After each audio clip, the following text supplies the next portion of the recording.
We're going to celebrate a lot of things.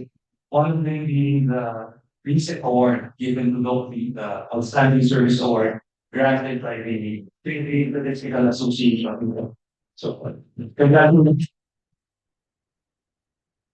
And without further ado, to formally open the program, allow me to call on Professor Jonathan Ryan Giansanan, Dean of the UP Influencer. Welcome to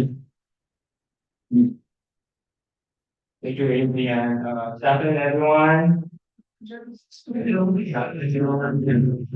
Again, welcome.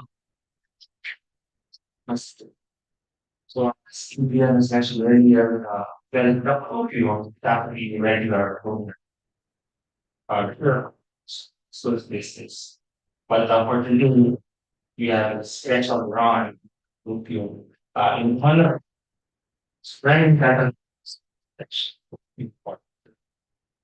I think seeing the publicity materials for Barrios is now the head of economics and biostatistics.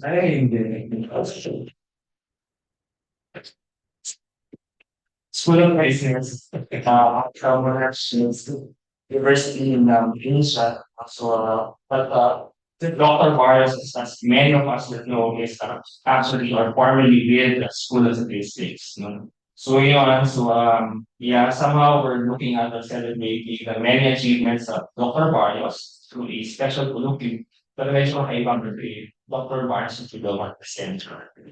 So yeah, siguro next time na lang, even others, yeah, others. And we're hoping that we get to, or we have some participants here that are former students of Dr. Barrios. Yeah, again, I like you. Your program so far, Dr. Barrios. Again, what makes us, and it's that we have the fans and colleagues of students. So, so again, well, of course, stress na noon, meron na kausap na, nagulat daw sila, ilang pala sa stats doctor Chris.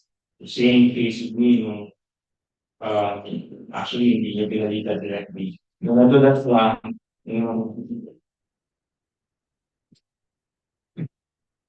oh, so yan, so wala nang kwento si Dr. Barnes regarding Islam, si UP, kasi alam ko si Doc yung puso niya nasa UP talaga. No, and so nung nalaman ko yung plans niya, wala niya siya kahit anong kwento na gusto niya OFW. Pero yun, siguro, ano sa suggestions, access arming songs. Yeah, of course, I fully support Dr. Barrios. I am so proud and very grateful for everything that Dr. Barrios has shared and contributed, not just for me, no, but of course for the school. But I think alam naman natin that Dr. Barrios is one of the very productive mentors of the school of physics. And marami siya na-graduate, isa ako sa mga quote-unquote anak niya, sa mentee, no, so si Dr. Barrios ay advisor sa inyo since PhD. So yun. So but anyway, so yeah, I would like to welcome everyone sa ating special colloquium for Dr. Barrios. And yeah, welcome back. So I know na hindi lang to, I mean, maulit itong ganitong scenario that we will have a talk not since physics. Okay. Alam ko naman na hindi mo kayo nalinis. So, balik ka lang. So again, thank you everyone for joining and let's enjoy Dr. Bar's presentation this afternoon. So now please allow me to introduce our guest speaker. Professor Erniel B. Barrios completed his PhD under the supervision of Professor Jagdish Rustagi of the Ohio State University in 1990 on the topic semi-parametric regression models. He was a faculty member of the UP School of Statistics from 1987 to 2023 and served as its dean from 2008 to 2014. He is an elected member of the International Statistical Institute and member of the board of directors of the International Association of Statistical Computing Asian Regional Section. He was also the editor-in-chief of the Philippine Statistician when it was indexed in Scopus in 2015. At present, he is professor of econometrics and business statistics at Monash University, Malaysia. A round of applause and welcome back, Dr. Thank you very much, everyone, for coming. Thank you very much. Lance, he still Lance kahit din siya. He, teka, meron pa kasi. Ah, hindi. Yun yung spelling ko eh. Wala namang ibang PhD advice. He is my greatest PhD student yet so far. So hindi, kasi baka may mga China students akong so, not only in the PhD but also he was my MS student. Most of my dreams, most of my aspiration in the statistical science is sinakatuparan ni Lance. And I'm so glad that my students in marine science, I was adjunct professor of marine science in the 90s. Yes, was part of that. Yes, yes, marine science 298. My student who is with College of Medicine, Mark is here. I'm so happy to see you. And of course, my friends and colleagues from all over UP. Wala namang outside UP dito, but thank you very much for coming over. Sa next semester. So yung mga PhD students ko, sorry na lang, so, dito si Lance eh. Tingnan pa na. Nandun yung camera. Okay, so sorry na lang. Lance is here. So siya yung greatest PhD student ko. Because of him. Uh, Pag nasa tayo sa ibang greatest. Okay, so Oo. Oh.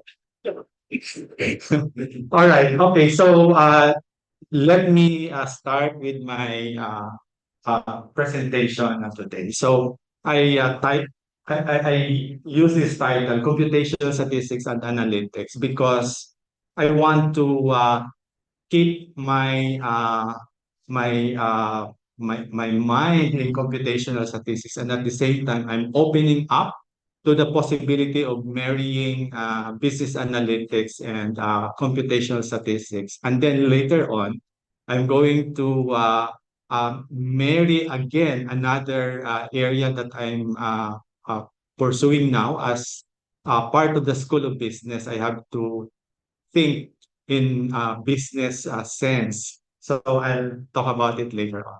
But for today, I would like to share with you my take on what should be the next generation of data analysis. All right.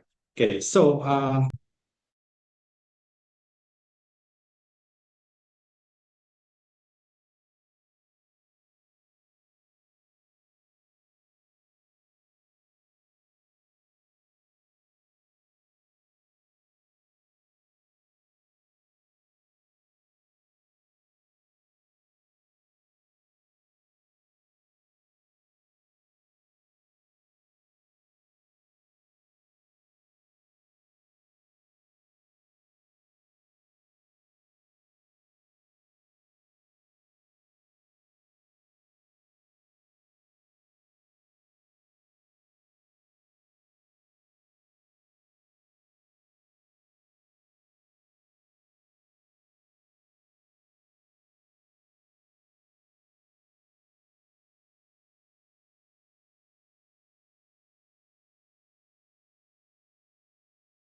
the behavior of uh, consumers in general, or users of the ATM in general. So we never know this. Now, what we are going to do is, instead of going here, going there, and going back, what if we design our population? So if you cannot anticipate how the population looks like, generate it. Okay. Generate the population, come up with the data, and see if your analysis can be extended beyond the not the typical population that you have in mind. So uh, a single population. But if you have compilation data, it's a composite of heterogeneous population. Will the methods, will the algorithms you have in mind will work even beyond the traditional type of populations, beyond the independent observations? Because if you have ATM data, same person made a transaction several times a day, you cannot assume that the observations are independent. But if you are reconstructing the population and see what kind of population, what kind of data can be addressed by the summarization that you have in mind here, the statistical methods and the algorithm, then you are in good hands. Okay. And that is what, okay, so it's now an issue between sampling distribution and the data generating process. Okay, so this is a comparison of classical versus computation statistics. So in analytical, so that's the traditional, versus simulation based. So for analytical, we try different techniques on it, referring to the data. In simulation based, we try different data on it. Okay? Iisa lang yung data natin. Don't worry, we have something about it. So in other words, here in analytical, the data set is fixed. Whereas in simulation, the technique is fixed. Okay? And then we try different data on it. So here, in analytical, we have optimality, unbiasedness, UMV, etc. But here, we are talking about robustness. So now, instead of the sampling distribution, we look at the data generating process and see if the method that we have in mind is able to analyze that same data set that can be generated from different types of population. Now, it allows us to explore beyond the present condition, because the data generating process could actually evolve. Previously, today, the behavior of the consumers are like this, but tomorrow it will be different. Now, if your method is fixed on the data, then your analysis would already fail because the nature of the population evolved. However, if your method is robust, so that any kind of evolution in the data generating process can be accommodated by your method, then you're good. Your analysis will still work in that particular population. So we don't have to rely on the sampling distribution, but rather we rely on the data generating process that allows us to characterize the population based on the data that is available to us. Now, so large or complex data, we are trying to extract insights guided by statistics, mathematics, computing, domain knowledge. So this is basically the data science, analyze the data, because that will give us greater business insights. And the statistical challenge though is that we have more complex dependent structure. So it's not just IID, but more complex dependent structures. The data generating process dictated by the capture and storage mechanism. And as the storage capacity expands, there will be more complex, more complicated uh, data generating process that will be available to us. Multiple or complex source of variability. Now, okay, so from reality towards the data generating process, I'm going to show you here some of the work that we did, which is based on reality. All right. So I'm not saying that other papers are not based on reality, but this is based on our experience. So here, for example, Jackie was my student in stat consulting, stat 290. And at that time, I assigned my students to go to different statistical agencies. And Jackie was assigned to BAS then, which is part of PSA now. And one of the designs that they are using is uh, on other crops. They call it 5 by 5 or 3 by 3. So what is 5 by 5, 3 by 3? So you take the three largest producing municipalities, three largest producing barangays, and then enumerate, multiply by a certain factor, and that's the estimate for the crop production service. And then, of course, I already modified that design 5 years ago. So maayos na ngayon. But at that time, that was the design. It's a purposive sample, actually. So Jackie was so bothered that they are doing purposive sampling, and at that time there is always a caveat that purposive samples you don't do inferences, because you don't do inference in a non-probability sample. So it was a challenge for Jackie. And then when she's going to write her MS thesis, so she said, I want to work on purposive sampling. Okay, it's a big challenge for me as well, because uh, that's also what I have in mind, that non-probability samples, in non-probability samples, you cannot make inferences. And then there is this 1968 or so paper of SAP, which says that in modeling, the optimal sampling design are non-probability samples, which, by the way, hindi naman mahirap intindihin, because when you want to construct a linear model, you only need 2 points to estimate the line. So, and in fact, if you make your points far away from the center, you can easily get a prediction interval that is very narrow, and you will have a good regression model.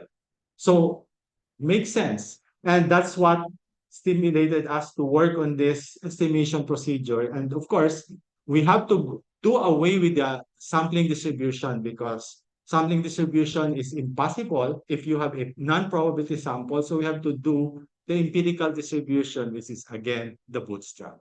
And that leads us to this purposive sampling paper, which is one of our most read paper so far. And now this one, we are talking about more complex variance structure, and then we have to use simplified algorithm. I'm not a Bayesian person, so at that time, more complex structures in spatiotemporal model, because there is a space and time dependency. So the various covariance structure is very complicated, and the strategy is set aside one and then estimate the other, which is basically the Bayesian. MC specifically was used here, and I don't like Bayesian, so I have to help Omar. Okay, let's find an alternative way of estimating this complicated model. So OLS, and then OLS, and then OLS for here, and then we have the Cochrane-Orcat procedure. So very old procedures, but we combine them in an innovative way, which is actually a hybrid algorithm, and that allowed us to space in statistics and probability letters. So in my desire to simplify the algorithm, even if the variance square structure is so complicated, we were able to come up with this paper. Now,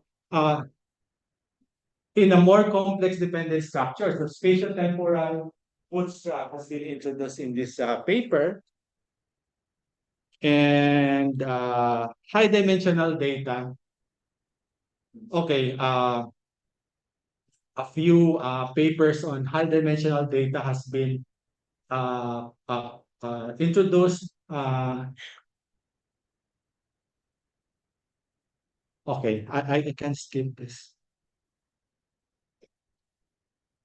Now, this is my recent preoccupation.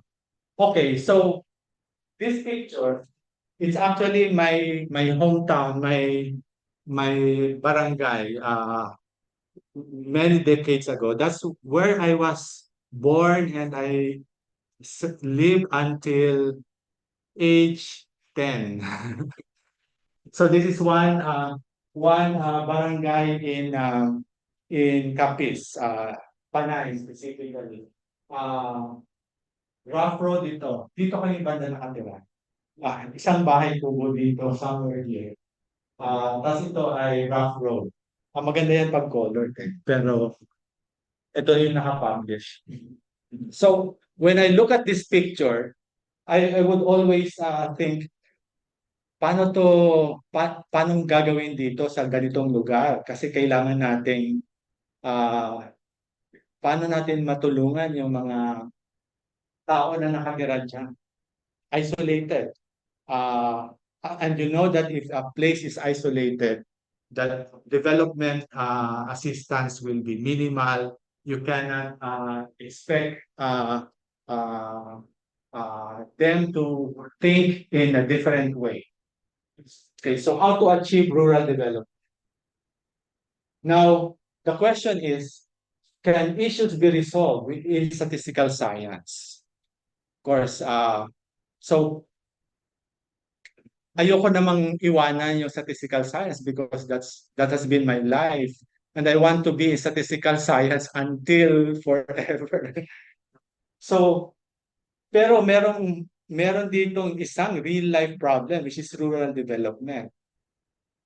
And then, along with Jen and many other colleagues, we have done impact assessment studies for quite some time.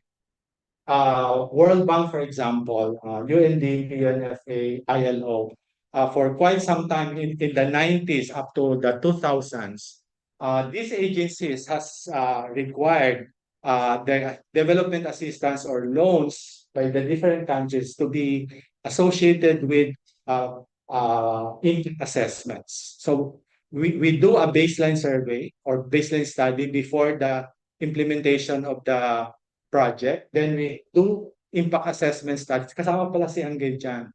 So marami kaming mga nagawa ng ganitong impact assessment studies. So what we have here is, we usually have perceptions because that's the best that we can do because income changes, for example, which are many of the goals of these projects, cannot be observed in overnight. Usually these projects would last about 5 years. Some would go beyond 5 years, extension of 1 year, 6 years, but usually it's very short-lived. When the conditional cash transfer was introduced in Argentina, it took them 15 years before they realized that it works. Because you need the children to go to school and then find work later on to see that there are income changes because of the conditional cash transfers. So, hindi namin nami-measure yung impact in terms of the indicators identified in the master plan. So, we look at perceptions. Then, thanks to the anthropology and development at that time, where they were saying that if the stakeholders are already feeling the intervention, change will soon happen, then their mindset will change, and sooner there will be development that will actually occur. And then another issue that we have here, because we have perceptions, we need to summarize the scale into an index. And then we also have to consider the spatial endowments. And then from monetary studies, the space-time dependencies came into the picture again. So this is where I realized that machine learning or data mining algorithms can actually enhance econometric analysis. And this paper was summarized in my paper on infrastructure and rural development, which is based on a work I did for ADB Institute from 2006. 6 months lang pala. So I produced this paper, and they allowed me to publish it in Progress in Planning. And has been one of the references of the Asian Economic Integration Blueprint by ADB Institute, because I have this idea that infrastructure is a key towards rural development. Many details are there. So if you want to read the papers, it's there. Okay, now moving forward.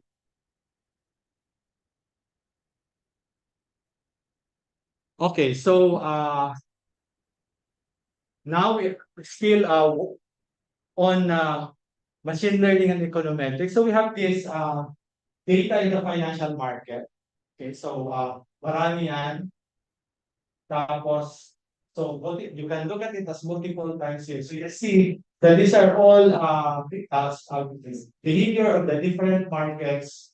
They behave differently. So we have multiple time series. What if we are interested in similarity of the movement? Because if, for example, if one market is doing well, then everybody will fall out, leave the markets that they are now, and go to that market. So there will be contagion in time series. We call it clustering, but there is also volatility. Now, how can we make inferences out of this kind of data? This is a very complex dependent structure, very complex time series data. So we recreate the data generating process. So similar methodology in computational statistics. Try to recreate the data via bootstrap, and we were able to devise a test in the presence of volatility for clustered multiple time series. So from the title, actually ito yung mga nag-complicate. Volatility, clustered, and multiple time series. I think this will appear in the second issue in 2024 of computational economics. So, and then,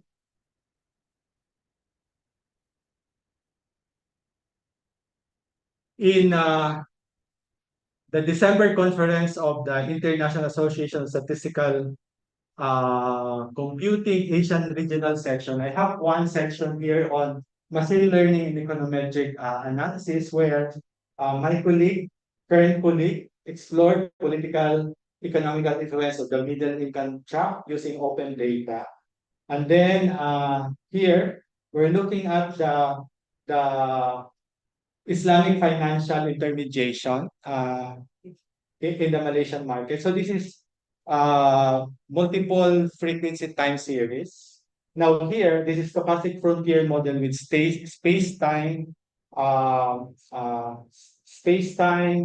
dimensions, and there is also sparsity in the data.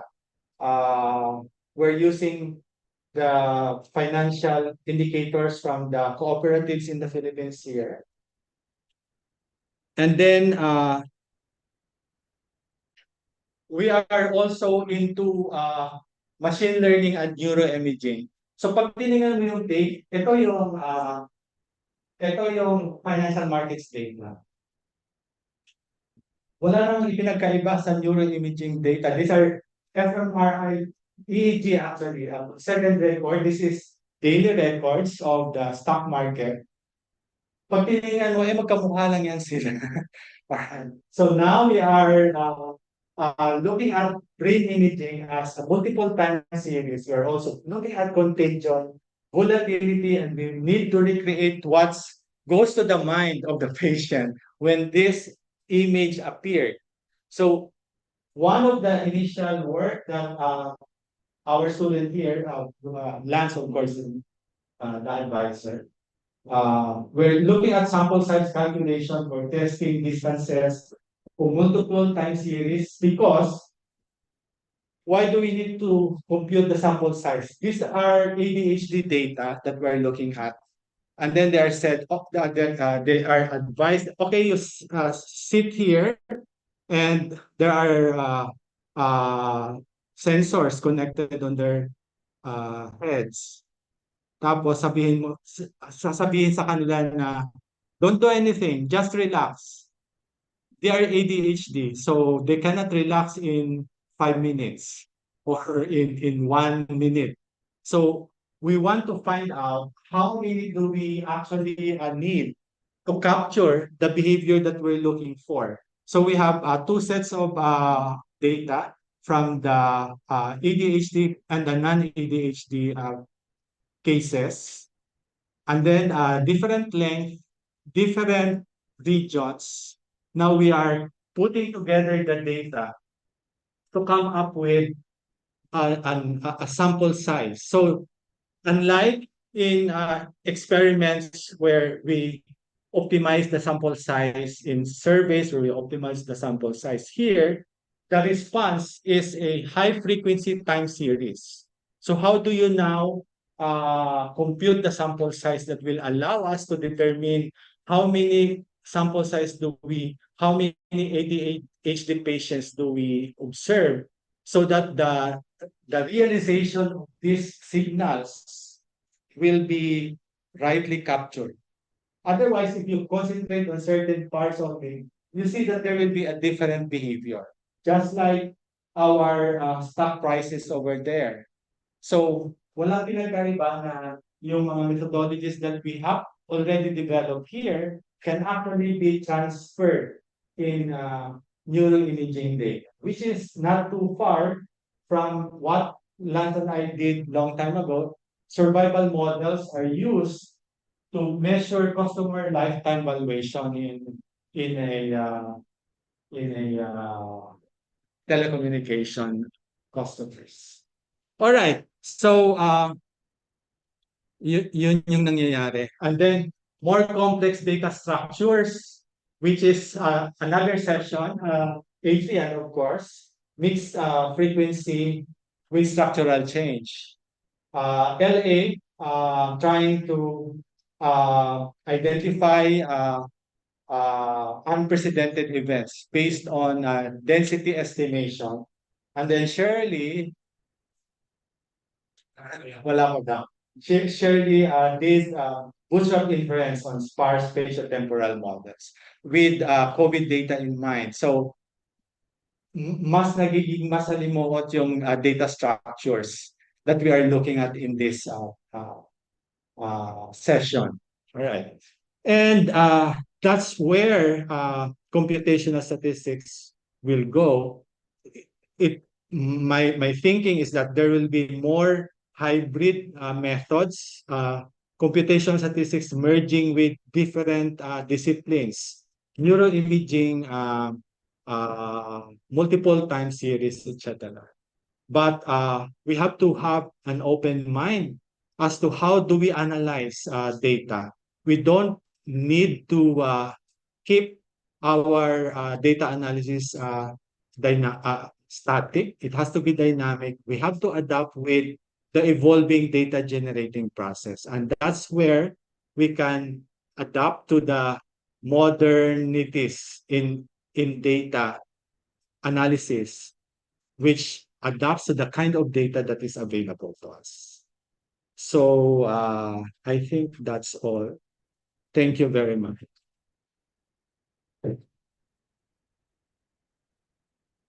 Thank you, Dr. Barrios, for that insightful talk. And I think we'll have to wait another 50 years to find out if tama yung Prof. So the same will be good. So at this point, we proceed to the question and answer forum. So I think I'd like to begin by calling on the greatest PhD, Dr. Barrios. So Diliman, maybe a comment or a question? So meron, sa dulo na lang si Diliman. Or fine, sige sir.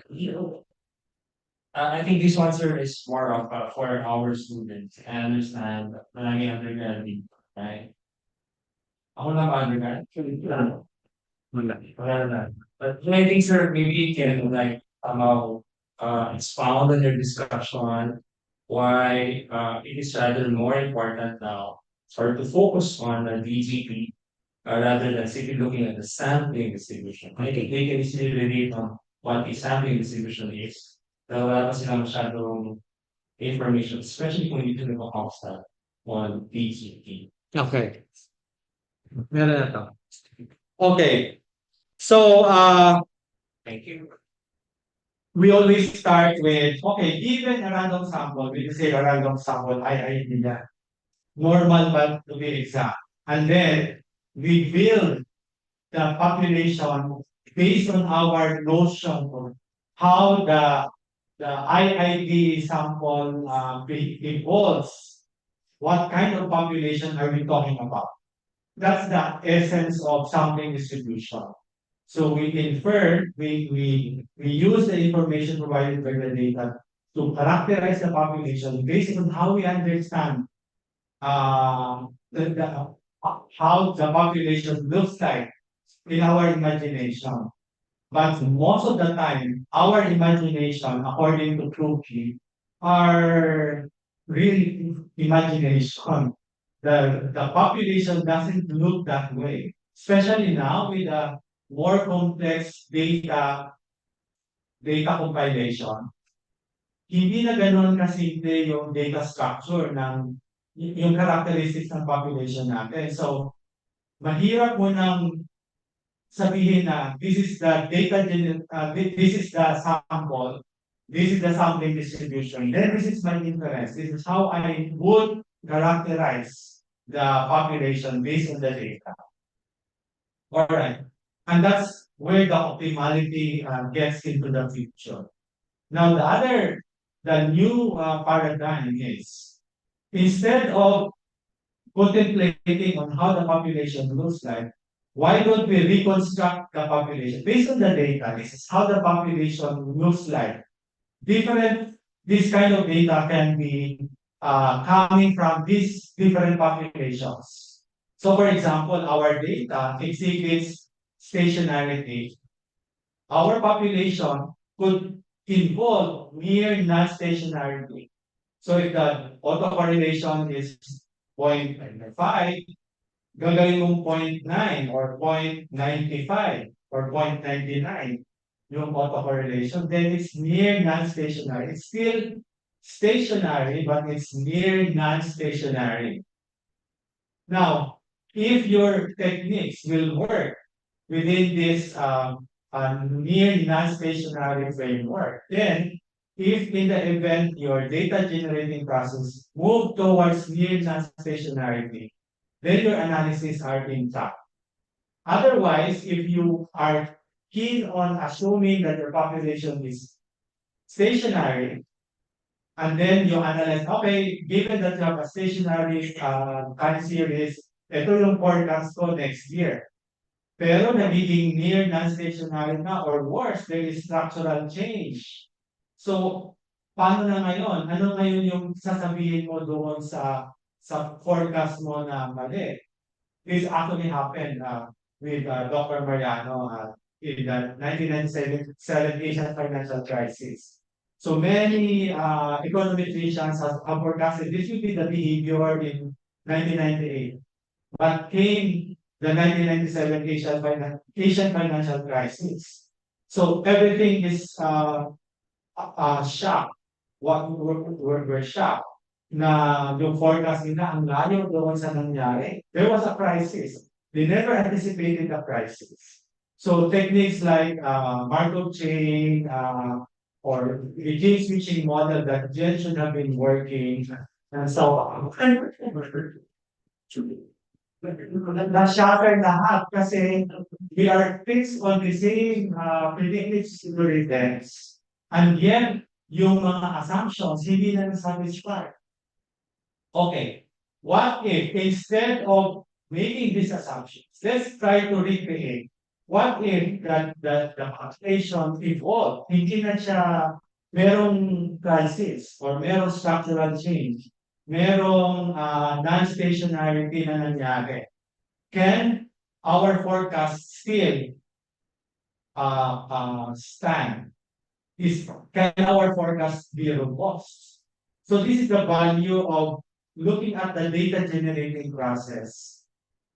Not necessarily to completely replace the sampling distribution, but to complement what our knowledge about the sampling distribution is, complement it with the data generating process, which is like the mathematics, and then complement this with reality, and you will get a better prognosis of what uncertainty lies behind the present data, or what can we expect based on the current data that is available. So that's the value of the data generating process. Can complement as a complement to the sampling distribution. Thank you for that answer, sir. Maybe two more questions from the floor.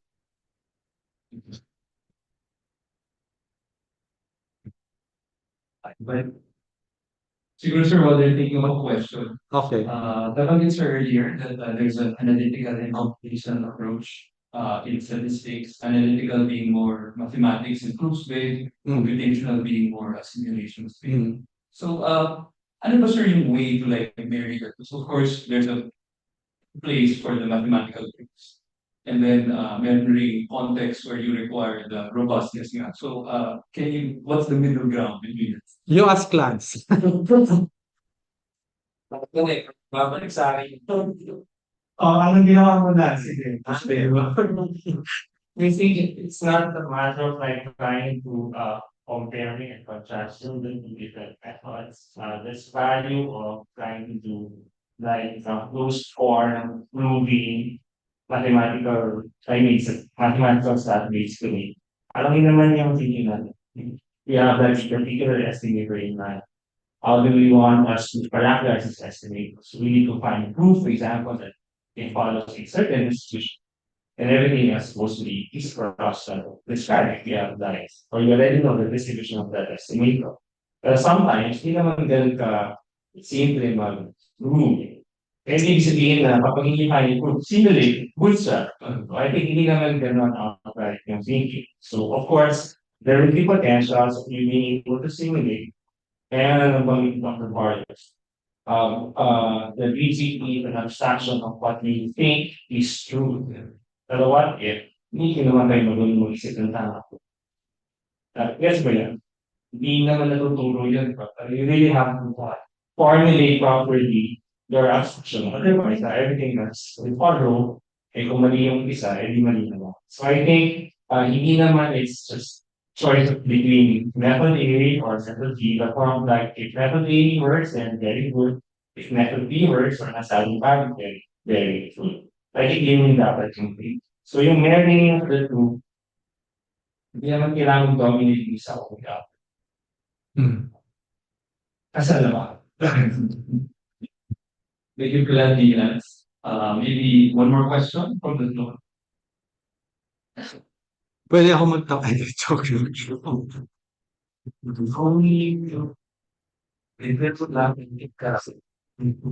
Okay. Thank you. Or Si Jeff daw. yes. Or the speaker. Hindi kasali yung pinapagawa ko sa Jet. It's a I guess for reading for some of you, it's perhaps even as one independence versus whether they should specialize in a particular field or try to be more generalists. What would you suggest? Okay. Sir, bawal mo yung punta.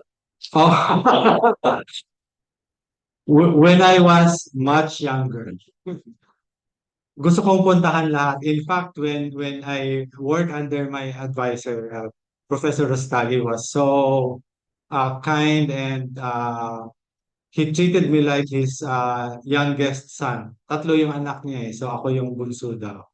Um, every time I have an idea, bata eh, so maraming gustong gawin. Gusto ko ng ganito, in English syempre kasi Indian siya. I want to do this. Then he will keep on telling me, finish your PhD. After your PhD, do everything, whatever you want. So he curtailed my interest to non-parametrics because that's what Ohio State is all about. My degree is from UP, but he is uh, based in Ohio State University. And Ohio State University is the bastion of non-parametric statistics. In fact, Mann was actually the founder of the department, and then Whitney was the first student of Mann who was also in Ohio State. Which, by the way, I attended his 80th birthday, which was hosted by my advisor in his home. So Aman and Whitney are there, and they are Ohio State is very non-parametric. So when I went there, he pushed me around, introducing to everybody. Okay, this is in this kind of non-parametric, all kinds of non-parametrics, and when I after a week or so in Ohio State, my brain was completely converted into non-parametrics. And at that time, they don't like Bayesian. So I also don't like Bayesian. Until, but I had a competition based on hindi masyado. MCMC, but I'm not so fond of MCMC. I just teach MCMC because I don't like it. Anyway, so kung ano-ano yung pinuntahan ko. And then, if you look at my Google Scholar profile, so ang daming mga kung ano-ano doon. And then in the end, I have to go around in circle and focus on non-parametric, semi-parametric, and that's what I've been doing even up to now. So, yung mga title ng mga papers, may mga non-parametric lagi dyan or semi-parametric because that's what I want to focus on. So it's okay to go around initially, but sooner, not later, focus on specific topics that you can have an impact on. And that will be your mark as a statistician, as a member of the statistical science community. Otherwise, wala ka, hindi pwedeng jack of all trades na alam mo lahat pero wala ka naman talagang specialist. Well, something that can be accredited, that can be credited to you. So kailangan natin ng ganun. And marami, hindi necessarily computational stat, hindi necessarily non-parametric, hindi necessarily semi-parametric. But go to a topic that you are interested in and you can find a mentor who will guide you in that particular area. Kasi mahirap din yung i-impose mo yung gusto mo, yung mentor mo, hindi naman yun yung interest niya. That's what I've been telling my students here, MS and PhD, na ito yung interest ko. If your interest is something else, then maybe I'm not the right supervisor for you or not the right advisor. So go to somebody who you think has a similar brainwaves as yours, and then you will succeed. Okay. So it doesn't matter which area, basta meron kang interest doon at yung mag-guide sa'yo ay interested and have a record of excellence in that particular area, then you will be in a good direction. It doesn't matter kung saan. Yun yung gusto ng advisor ko. Graduate ka muna. And then afterwards, bahala ka kung anong gusto mong gawin sa buhay. Yeah, kamukha si Carl. Kung ano, iba na yung pinuntahan ngayon. Tinapos niya muna. Ayan. Si Mark, no? Doctor na siya dati. Doctor pa rin siya ngayon. Mark here is actually my advisee in MOS when he was waiting for his residency program. O, di ba? Pampalipas oras ni Mark. Mag-MOS muna ako. And then, now he's back to PGH. Okay. Adrian. Okay, thank you for that, sir. So for undergrads, sabi ni Doc, we have some focus and final. Yeah. So that closes the planning forum.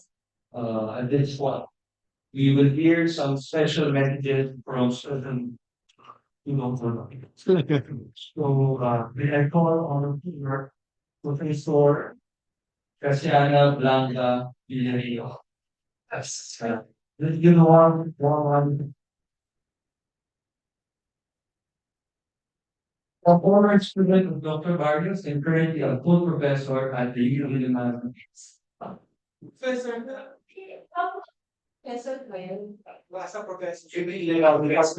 Science in cinema. Easy. Yeah, so so again, I'm Shana Blanca Bugoli. Because sinabi ni Sir, kagabi ka-text ko siya. Kasi last September ba sa tayo? Yes.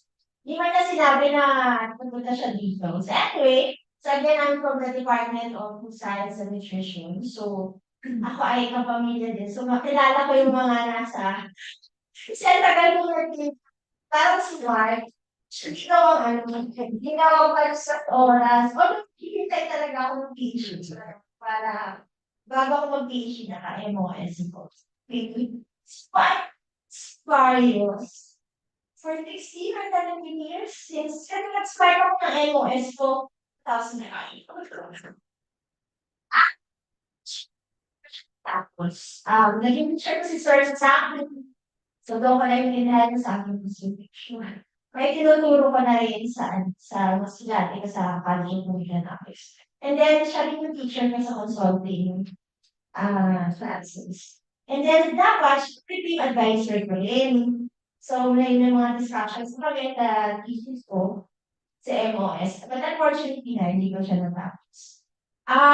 My relationship with Sir Barrios took different forms. So, yung isa, estudyante, and then colleague. Kasi nagtuturo din ako sa university. Si Sir Barrios ay masikap na, or I can consider him as a resident panel member ng aming MS at saka PhD students sa Department of Food Science and Nutrition. There was advisor. Yes, so ang isa sa pinaka-accomplished na faculty namin na unfortunately, sorry he turned 40, died. He was because of cancer. So, Metro Bank Award. I'm sure, alam ko, ang kino-consider niya si Dr. Barrios na isa sa kanyang mentor.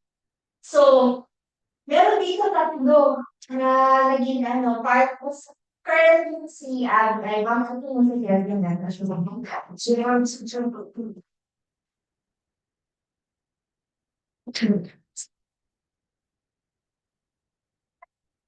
share ako ng department. Doon yung meron kami shared controversies. At ang isang source ay nandito din. Meron tayo na kwento. Parang doon nag-lead yung aming relationship as chismis buddies. So, kaya ang controversy sa yun, sir, puro chismisa na lang. Sa mga issues namin sa department. Still, kwento my relationship with siya. Start Barrios.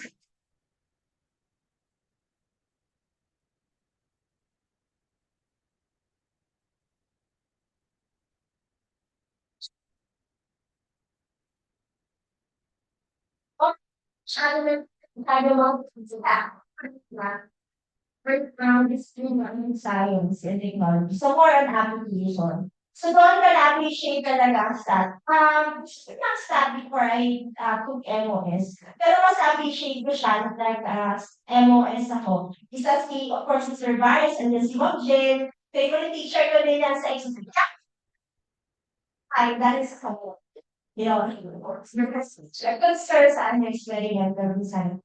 And ang third ko nga kay Sir, ang description ko kay Sir, siguro nakita niyo naman yung mga publications na, di ba?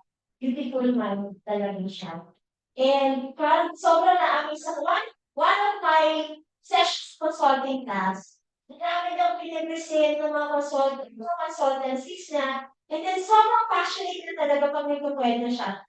Pagkatapos ng discussion na yun, sabi ko, how to be user. Sabi ko sa user yun, kasi sobrang amazed talaga ako sa kanya. And he's so generous in sharing his knowledge. Talagang every time na-invite siya ng department, lalo na nung ako yung chair, ang dami nang napatapos ng mga mga MS at PhD din.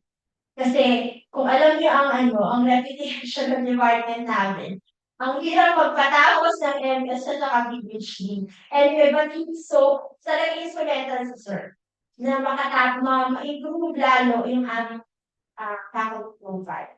And I would say na it's a great loss to the School of Statistics. Kasi itong building na to, kung alam niyo sa kanya na, siya nagsimula na sa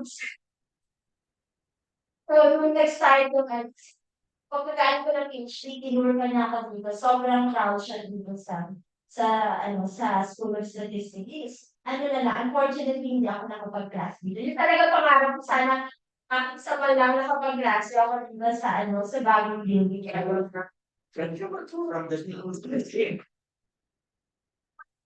Siyempre. So, I'm so grateful for welcoming me into your life at Shannon for some. Thank you for sa School of Statistics for having So, ako was, ang pinakasabi ko talaga, greatness ba siya? Pero, of course, hindi ka naman nalay yung di ba?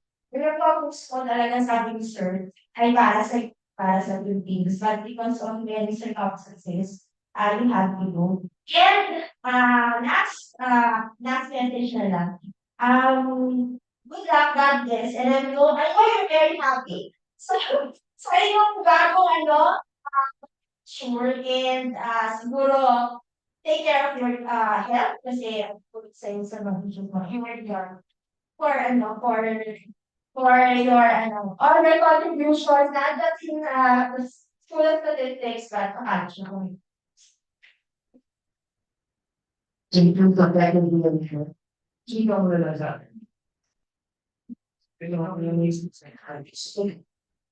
Yung former advisee and current assistant professor at the UG School of Statistics. So, please come to the floor, Assistant Professor Erniel.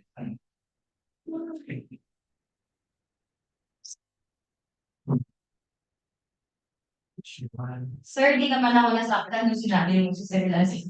Hindi pa ako graduate sila. Kaya nandun. Di ba alam ko ba kinakabahan ako? Excited din kasi ako na makita si Dr. Barrios. So, thank you sa Office for Research. Meron akong notes sa Open Notes team. Office for Research for this opportunity to thank Dr. Barrios. I would like to thank Dr. Barrios sa lahat ng tulong and contributions niya sa research goals and also sa statistics. Ang dami research ni Sir, napaka-productive niya and sana kahit kalahati or 1/4 lang Sir ng productivity mo, sana makawaan ako. So si Dr. Barrios, marami po siyang nice properties, no? Parang estimators lang, no? So marami yun. So I would like to emphasize three lang, no? On personal level. He is kind, supportive, and inspiring.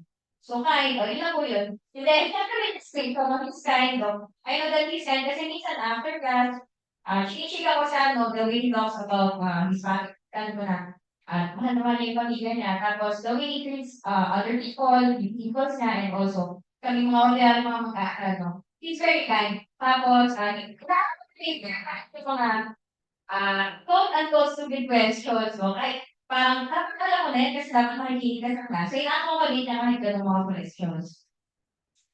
He's very supportive. No? Bilang student niya, and advice niya, co-advisor niya po pala si Sir Lance.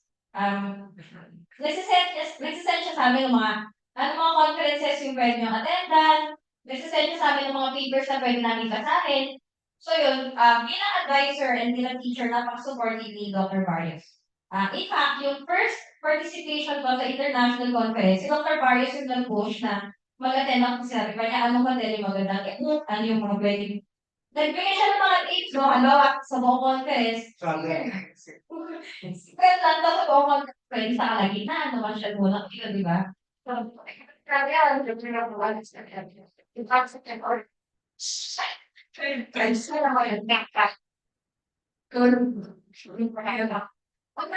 personal driving point. Kasi, alam mo po yun, personal ano mag-work space. Different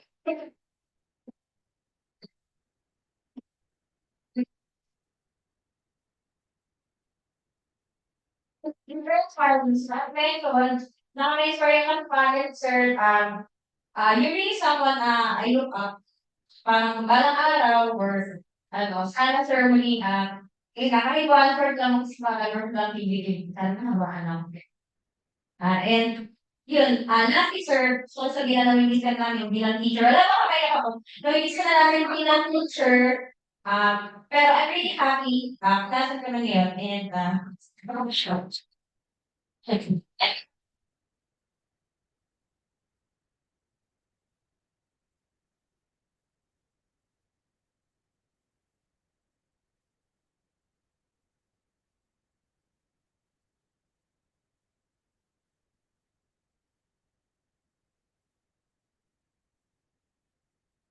Professor Ali. Totoo po na mabait si Doc Barrios. Sabi niya, sir, yung 2K paper is required reading for statistical consultants. Ano ko yun sa for sir. Hindi na kaya sir, 290 sir. Kailangan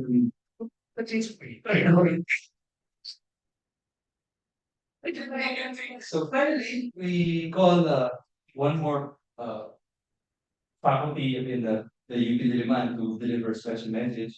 So she's a co-author of 2 journal articles and worked with Dr. Barrios on the Philippine Food Safety Risk Profiling Project.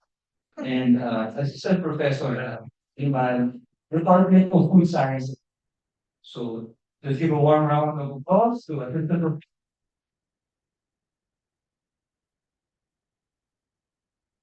Good evening to everyone. So, thank you for inviting me for this opportunity para sa mga pag-thank ako kay Dr. Barrios. So, actually, napakaswerte ko kasi bago pa lang ako dito, nagkaroon ako ng project. Ngayon, problem ko, kung sino pwede namin na consult ng statistician. So, actually, kasama ko sila Dr. Blanca, tapos nabamitan ni Dr. Blanca, there is Dr. Barrios. Napakahirap atang i-talk si Dr. Barrios kasi napaka-busy na schedule. So, sabi, two ways Dr. Barrios, sabi nila Dr. So, tinry ko nga makipag-communicate ni Dr. Barrios. And yun na, nagulat ako kasi I'm just a newbie in the university. No, although I was a graduate here, undergrad in MS. So, first time ko nakausap si Dr. Barrios. And amazing talaga ang experience, no? Believe na believe ako kasi despite his very busy schedule, in-accommodate niya yung simple lang na communication na Dr. Barrios, pwede ba namin ikaw makausap? And can we discuss about a very big project on food safety para sa Pilipinas? So, luckily, no, unfortunately, pinagbigay ng kami. So, yun yung pinaka-big impact niya sa akin, no? Kasi hindi niya talaga ako tinanong. And wala talaga kami cola before or never na ako naging estudyante kasi nga under the department namin sa akin. But then with that, no, sobrang na appreciate ko si Dr. Barrios kasi of course hindi naman lahat magaling sa stat. So with him, napa-realize niya sa amin na natulungan niya kami. And with that, yung kanyang tulong sa naging impact ng Food Safety Project, hindi lang dito sa atin, kahit sa buong bansa at umabot sa buong Asia.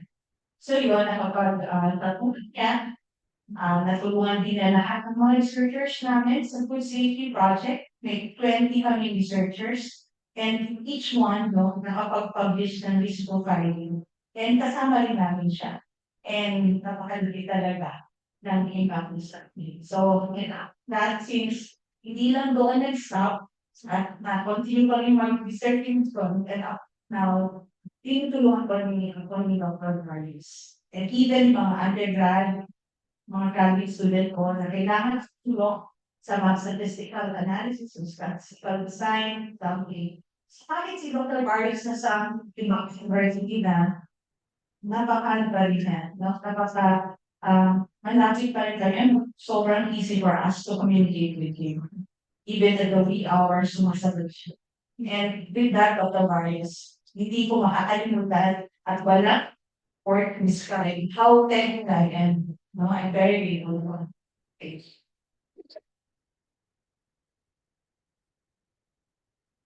So, kasi, Wow, what is your universe? For those special medalists, I'm sure appreciate you, Nico. And at this point, we will go to the awarding of certificates. So may I call on WPSS Director for Research, Assistant Professor Xavier Vio, and College Secretary Gian Ro, and of course, Dean Max for the awarding. Thanks.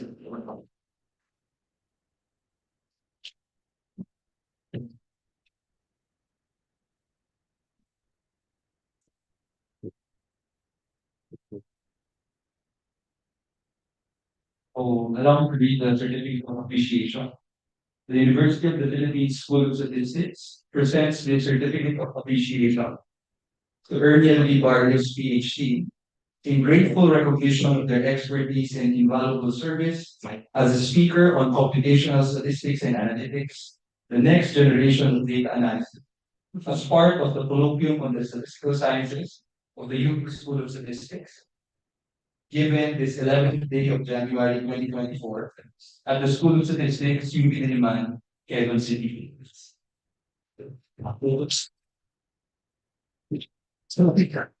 thanks, sir. Don't forget, right, sir?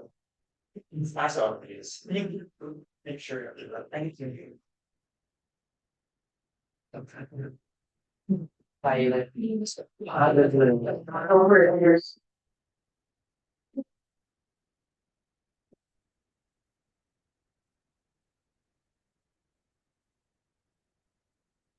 Oh, thank you.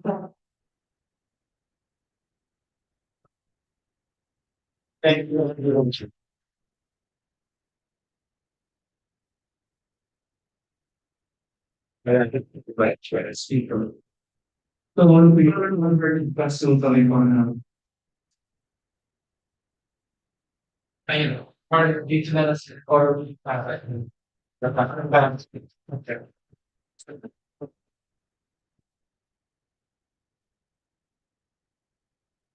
So, dito na lang, kami na lang yung camera.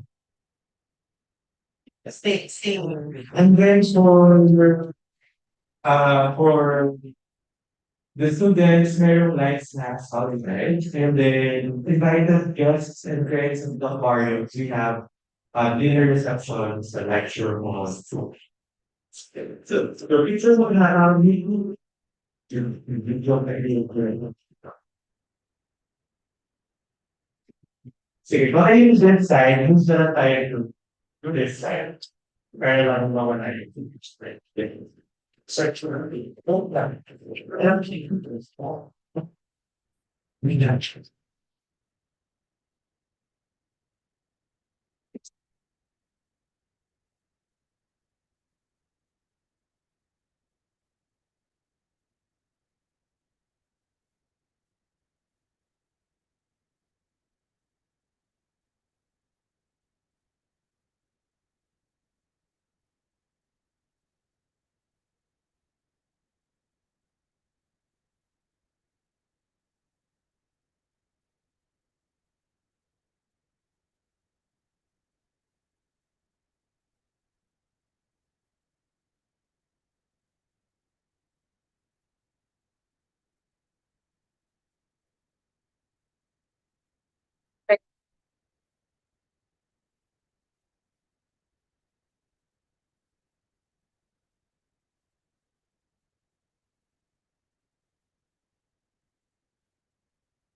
Kaya lang.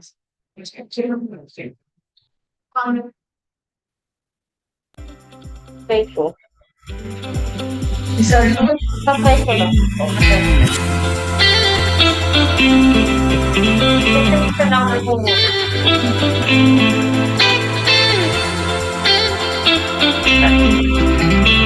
Para ako po hindi.